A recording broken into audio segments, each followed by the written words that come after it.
Did you know that despite there being a relatively equal balance of men and women who listen to podcasts, there are more men than women who listen to podcasts on a monthly basis? About 36% of men listen to podcasts at least once a month compared to 29% of women. We'll discuss this and other interesting facts about women in podcasting with podcast host Urmi Raval on this episode of The Curious Professor.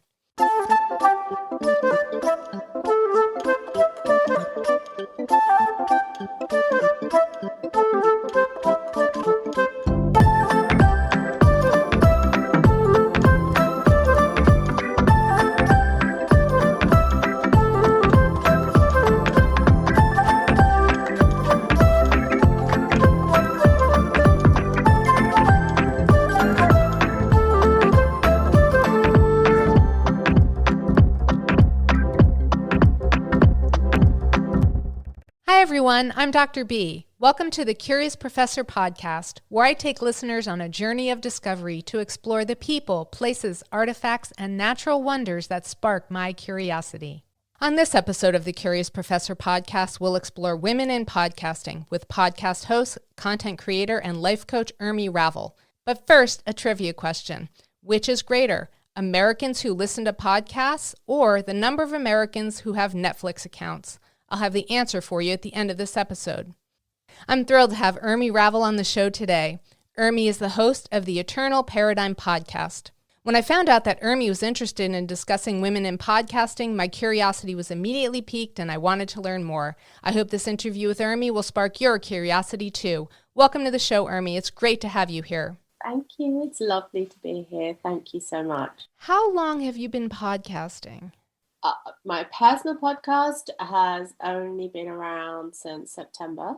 However, as a marketing professional, I spent a lot of time, and I still do actually, advising on B2B podcasting and podcasting for brands. And so it was a very personal thing for me to start my own podcast. Well, you said only since September, and that's going to be coming up on the 1-year anniversary here in a few months. Oh my gosh, yes, you're so right. Clearly, I have no concept of time because I'm just thinking of like now. But yes, it's going to be a year. So what got you interested in the medium of podcasting? Well, two things. Actually, firstly, because I really did enjoy the brand development side of podcasts, the humor, the comedy, the interaction, really getting a flavor of different personalities. And I've always been a fan of radio. And so my early life was as a journalist. However, I focused very much in newspaper and did a few stints as researching for television. And it was actually audio that had always been of real interest to me from very early on. And growing up, I was always interested in being, like a roving reporter out and about, because that's what you do when you're a kid. You have an amazing imagination, right? And then when lockdown happened, the L word, right? Very much so about me being able to use some of the fact that I had worked in the media, partly, but also I am a minority voice. I come from a background where in the mainstream media, my voice is only valid if I am speaking from that minority perspective. And as a trainer, so in my kind of day job also is around training in equality, diversity, and equity, and that's not my truth. So that really kind of propelled me to actually have my voice in the context of a podcast, but also allows me to bring all of these incredible people who I connect with together because, like, for example, with you, we don't live in the same country. We're like, but I really, really love hearing, well, for starters, your podcast, your insights, your learning, and also what life has been like for you. And I want to share that with the people that are already in my network, but I don't want it to necessarily constantly be from the perspective that I am of a specific background, that my upbringing has been a certain way, because that was just it's almost like, yeah, that just kind of happened, but ultimately we're all human. How many episodes have you released so far of your show? Where I think I'm on 50 now. Yeah. I'm on 50 episodes. And tell the listeners who might not know what your show is about. My podcast is called Eternal Paradigm, and it's very much about human experience, but it's covering human experience from an emotional, spiritual, physical, and mental aspect. So, everyone lives, okay? But interestingly, only few people genuinely really kind of have a true understanding or really learn from their experiences. Because what tends to happen is we have learning, we believe that kind of learning and wisdom comes later on in life, but actually that's not really true because we have access to so much information. So Eternal Paradigm is almost like a interesting conversation-based spirituality, I want to call it, podcast, because it's about human experience and human spirituality, but not in the context of it necessarily being about, it's not woo-woo, but I am woo-woo. If I can kind of use that technical terminology there, and I'm doing air quotes as I say that. What do you feel that you've learned the most from doing your podcast specifically? That every experience is valid, even if it's not my experience, and even if it's not something I connect with. Within that, there is learning for me, just as there is for my guests and just as there is for my listeners. And that has been my biggest, kind of learning. And also this whole thing that, we're not just because I'm speaking to you about something. This is just one small aspect. It's like a tiny grain of salt in this bigger kind of expanse of who I am and who you are. So that's where I kind of get very deep and meaningful, quite philosophical. And that reflection is also important. So those have been kind of my two biggest learning areas. And what have you learned about yourself by being a podcaster? Oh, as a woman in podcasting, there are so many interesting things that I have learned and discovered. The whole technical side, which has been a huge learning curve, but also when it comes to voice intonation, because I'm a hypnotherapist as well. So voice intonation, being able to connect with people just from your voice is actually one of the most powerful things for me, because I've been able to really, really understand when I talk about what is the power of my voice, that is when it really comes into play. At the same time, I have cringed a lot. When you listen back to episodes and you're like, oh, wow. I need to change that. I need to move this off. And so that has definitely come up. But just definitely as a woman in podcasting who doesn't have, the podcasting itself has taken off so exponentially because of the fact that it allows everybody to have a voice, and you can direct and curate your content as you want it to be, to whatever quality you're willing to take it to, and also to take it out onto whatever platform. So for me, that has been in itself, that's been part of the learning, that's been part of the technical development, professional development, so to speak. What are some of the favorite episodes that you've released so far for your podcast? This is really interesting because I think every episode I've learned something from. But just a couple of weeks ago, I released an episode with my husband as the guest. Now, I haven't done that. And I was he was very reluctant initially to be a guest. So I just kind of left it out there, and we had a really interesting conversation, and it was an opportunity really for him to speak about his upbringing in the UK, and it was very hard for me to listen to. Very, very difficult. Yeah.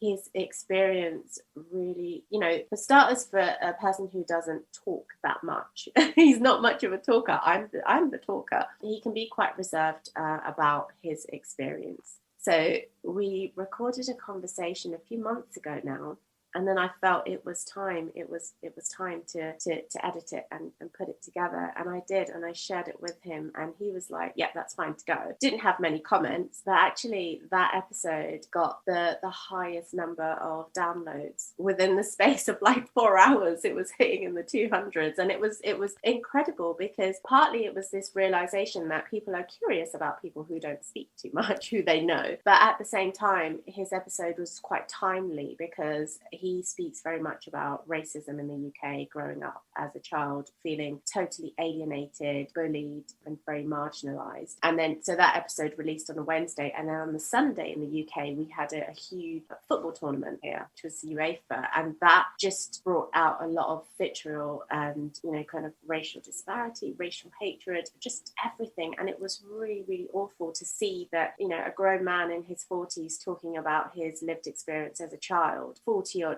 odd years ago, and yet 30 years on, we're in the pandemic. This isn't supposed to be a great thing. Yes, England didn't win the football tournament, but yet still the underlying kind of feelings, ideas, beliefs, this horrible kind of hatred is still there. So that episode really hit home for a lot of people, and I feel like it allowed me to see my husband as in a totally different light. So that was one of my favorite episodes, but in a way where I feel like I have a knot in my stomach when I speak about it.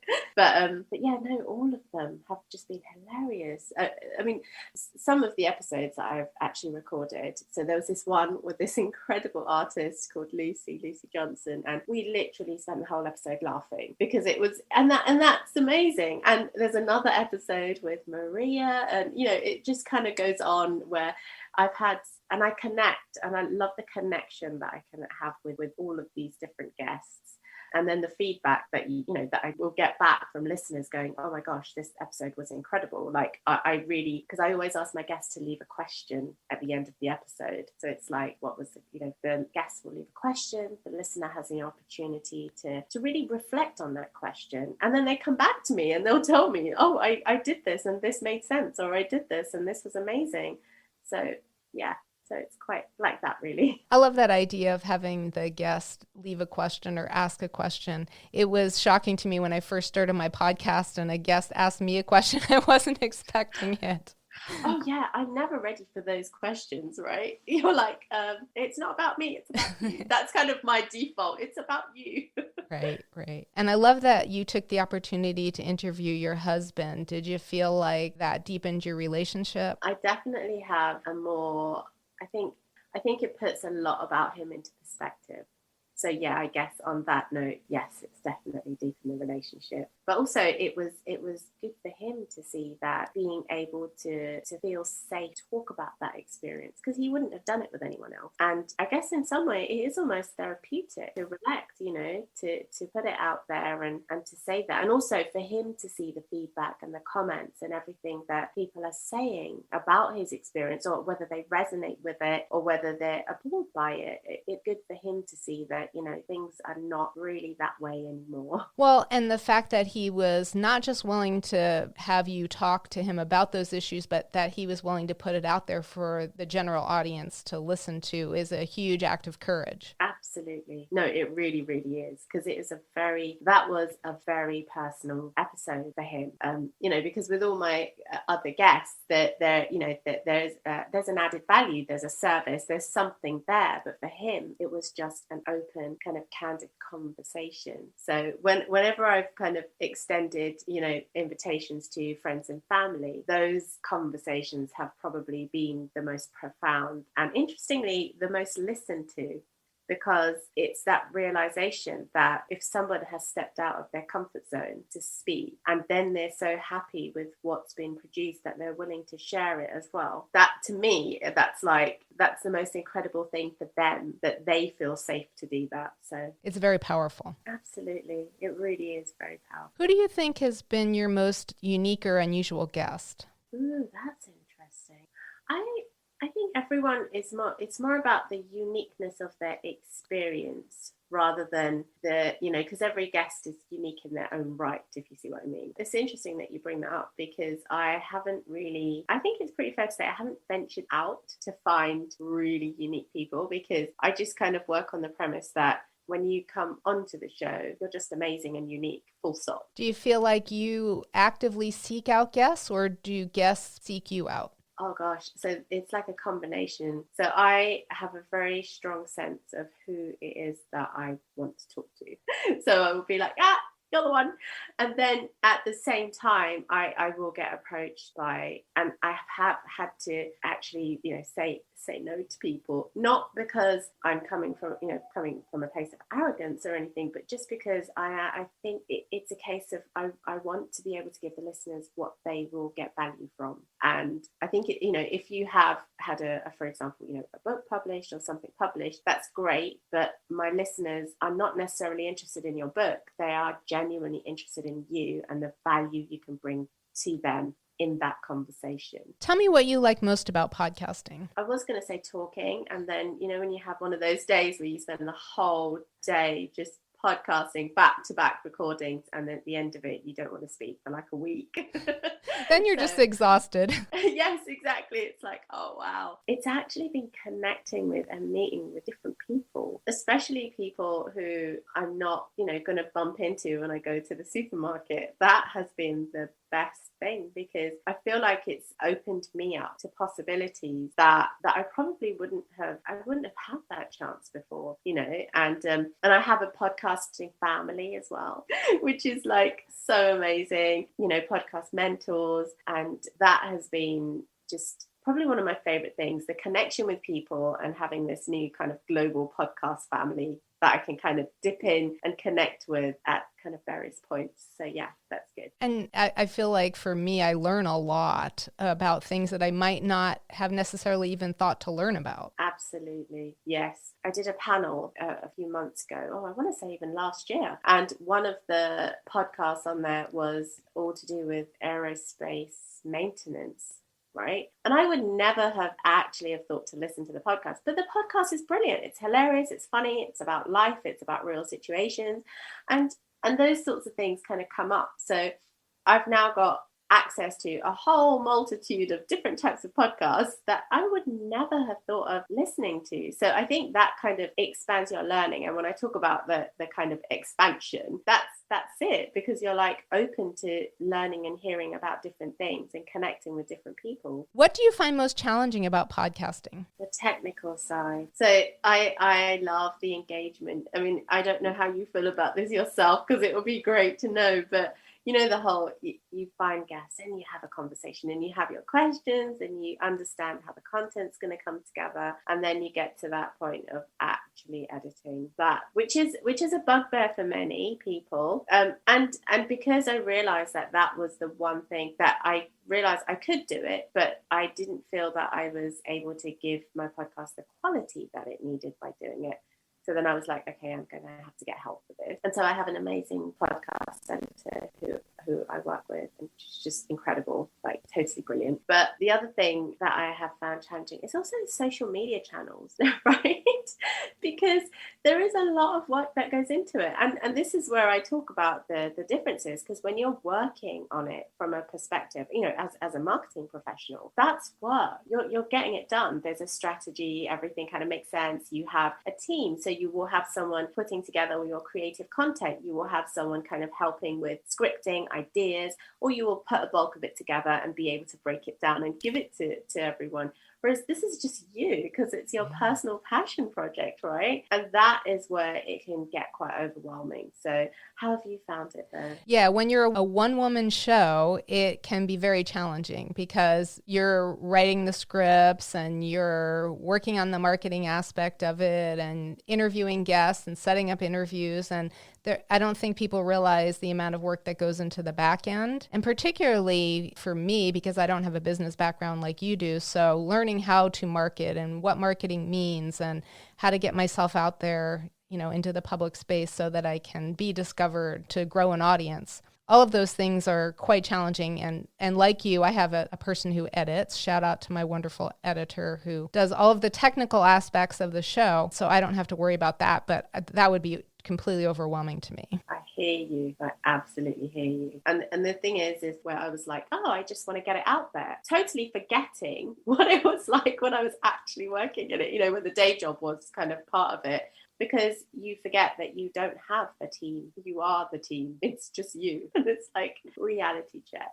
And so there were times where I was like, oh, wow, okay, I have to do this for this week as well. But what it has taught me is that commitment matters. And that's been a real thing because I didn't have a choice. I didn't want to be in a position where I only had like 6 episodes or 7 episodes of quality content and where I had guests who were asking to join me, again, I just felt like it would have been doing them a huge disservice. So, yeah. Yeah, I feel like having a guest-oriented show in one way is awesome because you have someone who's going to help you to fill out the content. But in another way, it's a lot of pressure because you have another person that you're accountable to and you don't want to let that person down or disappoint them. Absolutely. And especially, with the type of conversations that I'm having with people, they are quite deep and meaningful. They're quite heavy, very loaded. So there's no way that I'd want to get to a point where it's like, I'm not doing this anymore, forget it, it was too boring. It's like, no, these are real human experiences. And that's kind of kept me on track, if you see what I mean, because it's like, okay, this is a load, you're going to have to take it with you.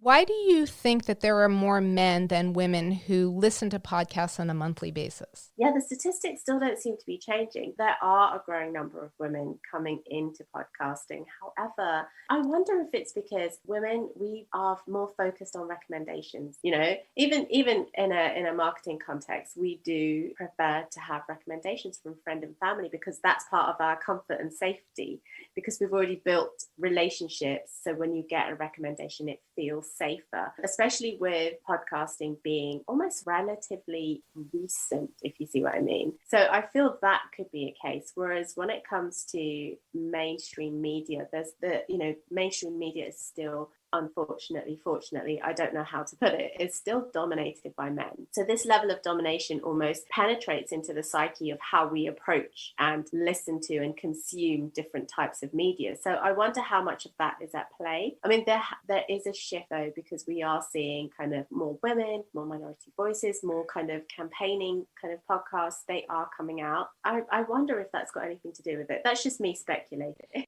Do you think it's more difficult for women to get behind the mic and become podcasters? Do you think there's more barrier to overcome to be comfortable to be a podcaster for a woman than a man? So this is what has been very interesting for me, because I do feel there are two things. So podcasting itself, where we see successful men who have set up podcasts, successful in the kind of financial sense and visibility sense, they are kind of well known, and also it's almost kind of expected. There's an expectation element there. Well, of course he was going to do that. Whereas with women, just like in the UK especially, just women news readers, or the whole kind of dynamic, women kind of only chat shows on radio. Yes, we do have them on television, but on radio there has been a lot of kind of controversy of listeners kind of falling away when there's been a female kind of radio host. So I wonder how much of that kind of plays into this whole kind of narrative of maybe men, the whole perceived idea of men being more technical. But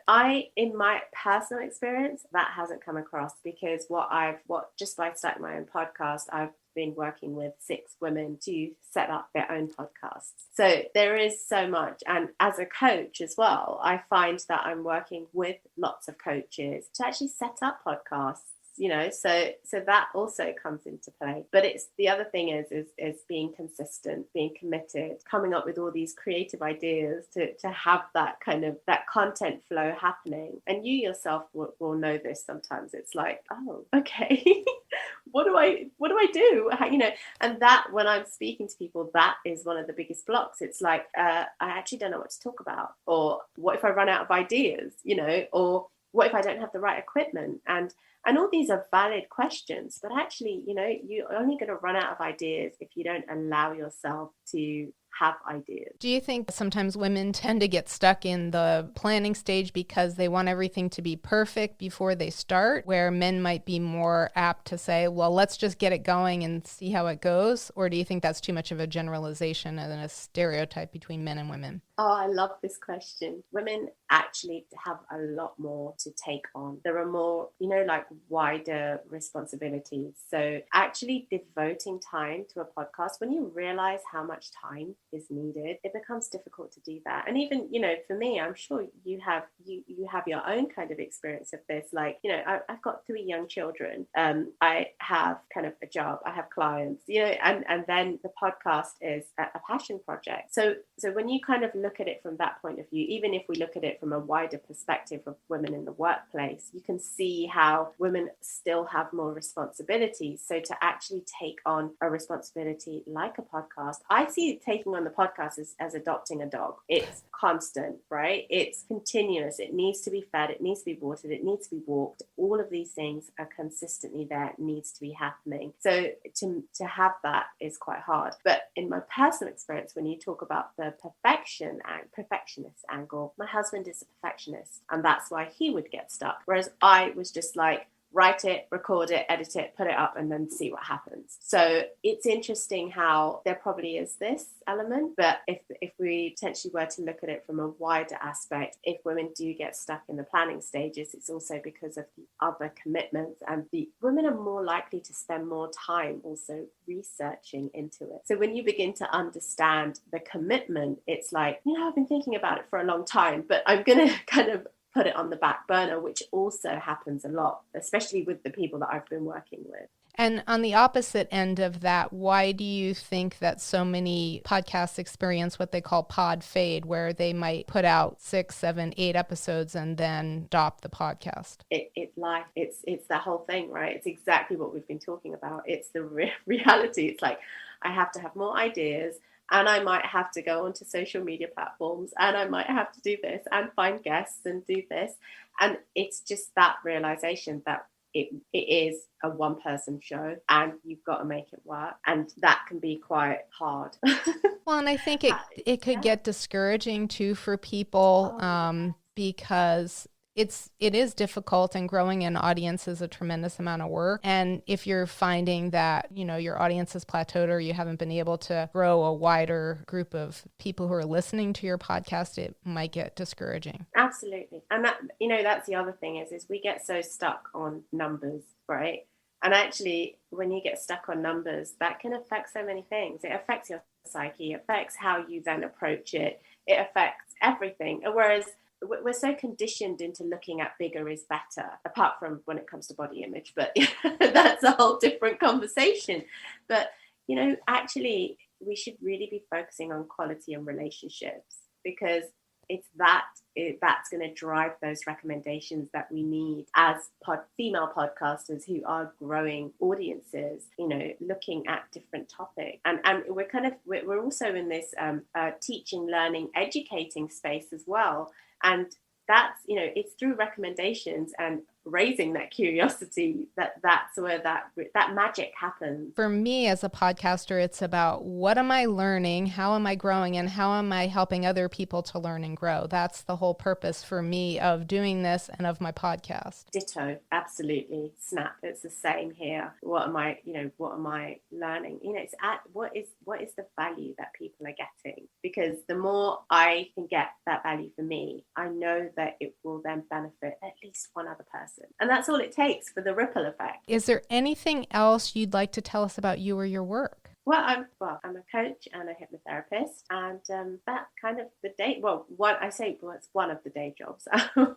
So obviously, got a young family, and have a construction company. That's it. I'm a woman in construction who has a podcast, who is also a trainer and a coach and hypnotherapist. I like the idea that you are working with other women who want to start podcasts but might not know exactly how to do it. So there are women who want a coach to learn how to start the process of becoming a podcaster. This is an excellent resource. So where can listeners find out more about you? So you can connect with me directly on Instagram, Eternal Paradigm Podcast. I also have a Facebook page. You can DM me. The website is up. Oh gosh, it's upcoming, but all the details for that. But there's also the Eternal Paradigm website as well, which is just eternalparadigm.com. Thank you so much for being a guest on the Curious Professor podcast. It was great to have you on the show, Urmi. Thank you. It's been incredible. And now for the answer to this episode's trivia question. Which is greater, Americans who listen to podcasts or the number who have Netflix accounts? According to 2021 podcast statistics from Edison Research and Triton Digital, 80 million Americans are weekly podcast listeners. That's over 10 million more weekly podcast listeners than the 69 million Netflix accounts owners in the USA. We'll end the show with something punny. What do groups of whales listen to when they travel? Podcasts.